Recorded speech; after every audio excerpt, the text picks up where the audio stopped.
Surat police રામનવમીના તહેવારને લઈ action મોડમાં। રામનવમીના તહેવારને લઈ સુરત પોલીસ દ્વારા તમામ ગતિવિધિઓની ડ્રોન કેમેરા સાથે નજર રાખવામાં આવશે।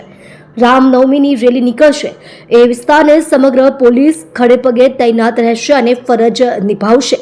આવનારી રામનવમીના તહેવારને લઈને સુરત શહેરમાં ચુસ્ત પોલીસ બંદોબસ્ત સાથે ગોઠવવામાં આવશે। સમગ્ર સુરત શહેરમાં રામનવમીને લઈને કડક અને બાજ નજર રાખવામાં આવશે।